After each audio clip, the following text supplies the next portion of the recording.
Yeah, the 5 fell off yesterday, and I was going to drive around like a gypsy with CLA 4, so I took the 4 off as well, and now it's just CLA AMG.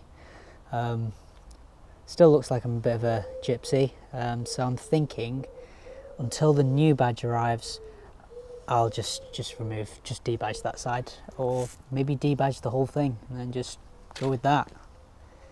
Let me know.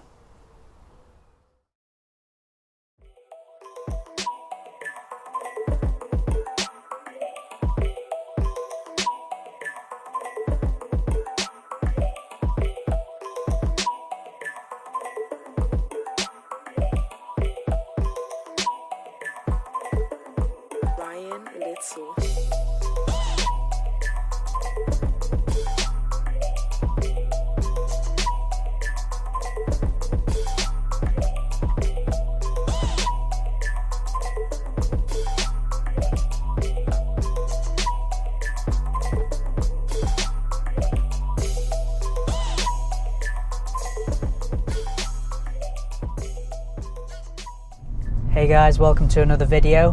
Now this isn't really a review of anything in particular, but bear with me.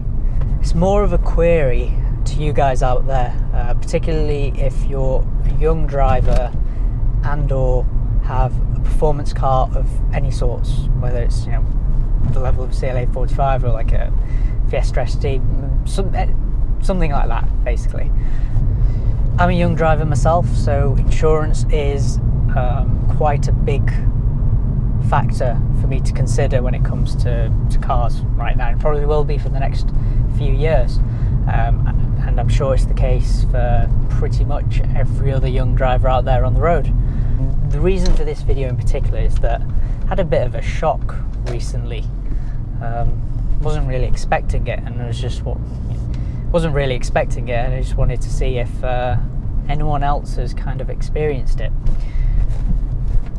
I have mentioned in previous videos that my insurance goes into the thousands, as I'm sure it does for a lot of people under the age of 25. What I haven't done is giving you the exact figure, which I'm going to give you.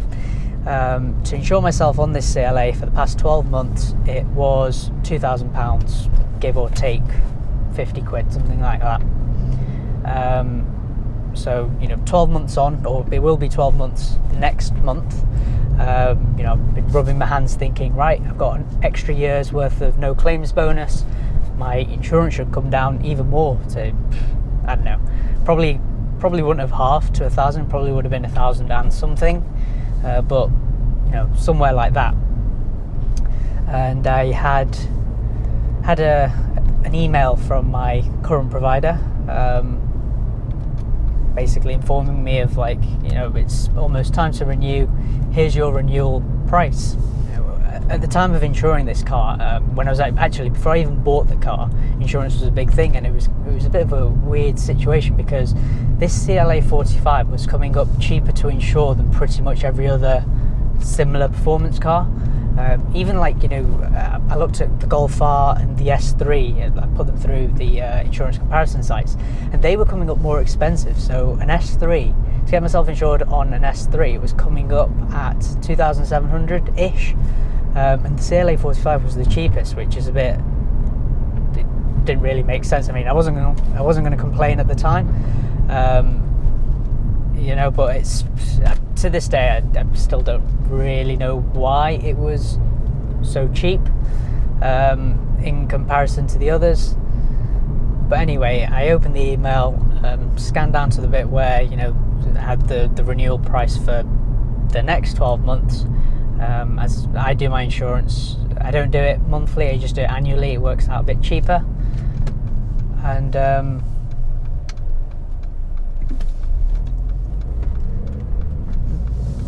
the renewal price they gave me was 3,000 and something pounds. It was over 3,000, so that was an increase of more than 50%, even with, I've not written the car off in the last 12 months or anything at all, no claims. The only thing that's different is that I'm now 21, I've got an extra year's worth of no claims bonus, so it was I didn't know what to think at the time. Initially I was like, oh bloody hell, like I'm probably gonna have to sell this car because I won't be able to afford the insurance on it.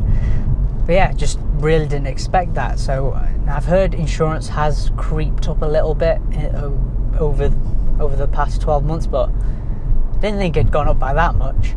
I'm not sure if anyone else. I'd be interested to know if you have got an A45, CLA 45 or GLA 45, if your insurance has actually gone up from your current year, previous year, etc. Because that is a bit weird, to be honest. Can't really explain it. Now obviously at that price I'm not going to renew with my current provider, and you know, if any of you ask, is it a proper insurance company? Yes, it is. It's quite a big company in the UK. It's not like a hillbilly setup or anything like that.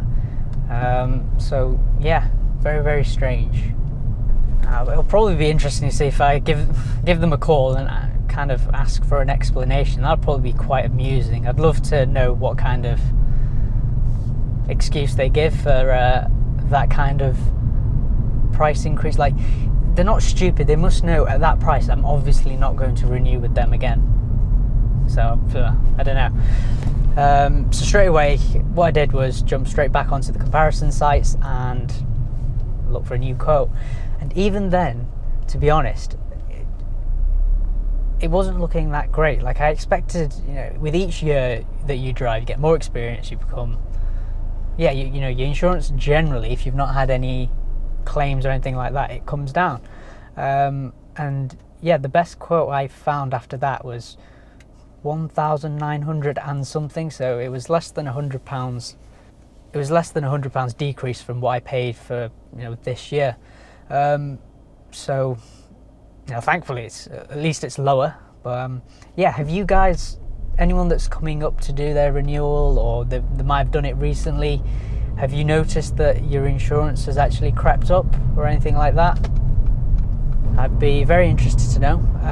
Let me know down in the comments your thoughts on that. That might be something to consider if you're looking at a performance car and you're quite young in the near future. If insurance as a whole has just shot up over the last 12 months, you know, if it shot up, then I can only imagine it increasing more and more, to be honest.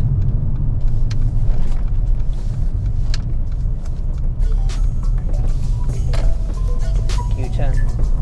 Anyway guys, just a quick video just to find out your thoughts on insurance in the UK. You know, in other countries abroad it might work differently.